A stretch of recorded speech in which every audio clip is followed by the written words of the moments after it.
మంచిర్యాల జిల్లా బెల్లంపల్లి పట్టణంలో TPCC state OBC vice chairman Bandi Prabhakar Yadav Umadevi దంపతులు 27వ పెళ్లి రోజు సందర్భంగా బెల్లంపల్లి కాంగ్రెస్ సీనియర్ నాయకులు తొంగల మలేష్ ఆధ్వర్యంలో ఈరోజు గవర్నమెంట్ హాస్పిటల్లో రోగులకు పండ్ల జ్యూస్లు బ్రెడ్ పంచడం జరిగింది. ఈ కార్యక్రమంలో పాల్గొన్న వారు సీనియర్ కాంగ్రెస్ నాయకులు రామ్మోహన్, మైనారిటీ నాయకులు ఖలీల్, యూత్ కాంగ్రెస్ పట్టణ అధ్యక్షులు Bhoge Shravan, youth Congress town vice president Sai Kiran Yadav, Naganaveni Ailaiah, Macharla Gattaiah, SSL నాయకులు మొండి దాసరి రాజలింగు, ముఠా రమేష్, తిరుపతి మాధవరావు, రత్న, సాయి, రవి, మహేష్, మహిళలు మీసాల పద్మ తదితరులు పాల్గొన్నారు.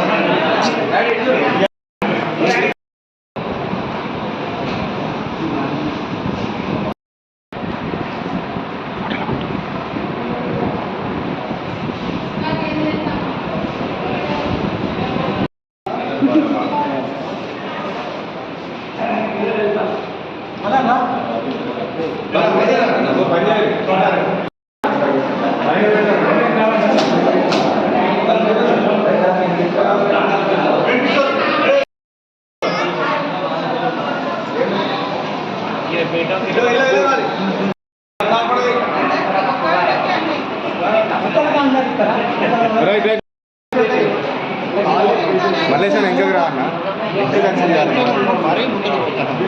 పడది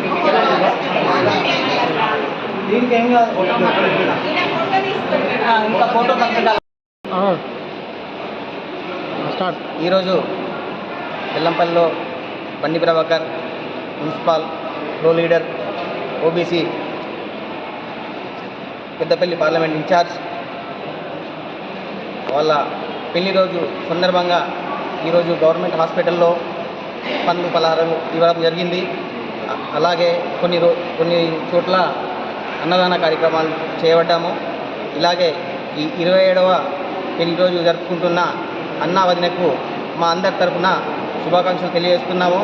నిండు నూరేళ్ళు అన్నగారు ఇలాగే 100 ఏళ్ళైనా కూడా ఇలాంటి పెళ్లి రోజులు ఎన్నో జరుపుకోవాలని మనసారా కోరుకుంటున్నాను. రామాదేవి వల్ల 27వ వివాహ మహోత్సవం సందర్భంగా ఇక్కడ హాస్పిటల్ల పేదలకు రోగులకు పండ్లు పంచడం జరిగింది. అదేవిధంగా వేరే జాగాలో కూడా అన్నదాన కార్యక్రమం ఏర్పాటు చేయడం జరిగింది. వారి కుటుంబానికి ఆ దేవుడు ఇంకెన్నో వసంతాలు ఇట్లనే జరుపుకోవాలని కాంక్షిస్తూ బీసీ ముద్దుబిడ్డ Congress party floor leader Peddapalli parliament in charge OBC రాష్ట్ర వైస్ చైర్మన్ బండి ప్రభాకర్ దంపతులకు పెళ్లి రోజు శుభాకాంక్షలు. ఈరోజు బండి ప్రభాకర్ గారి పెళ్లి రోజు సందర్భంగా 27వ పెళ్లి రోజు సందర్భంగా 100 పడకల ఆసుపత్రిలో రోగులకు బ్రెడ్ పండ్లు పంపిణీ చేయడం జరిగింది. ఇలాగే భవిష్యత్తులో ఈ ప్రభాకర్ సోదరుడు ఇలాంటి పెళ్లి రోజులు ఎన్నో జరుపుకోవాలని చెప్పి ప్రజాసేవలో నిత్యం ప్రజలకు అందుబాటులో ఉండాలని చెప్పి ఆ దేవుని మనసారా కోరుకుంటున్నాను. ఈరోజు బెల్లంపల్లి పట్టణం 13వ ward councillor, TPCC OBC vice chairman, parliament incharge Bandi Prabhakar అన్నగారికి, ఉమాదేవి వదిన గారికి పెళ్లి రోజు శుభాకాంక్షలు. ఈరోజు 100 పడకల హాస్పిటల్లో పెళ్లి రోజు సందర్భంగా పండ్లు పేషెంట్లకు పంచడం జరిగింది. అన్న ఎల్లప్పుడూ కూడా సంతోషంగా ఆరోగ్యంగా ఉండాలని, మరిన్ని రోజులలో ఆయన కూడా మంచి పదవులు రావాలని ఆ భగవంతుని కోరుకుంటున్నా. Thank you so much.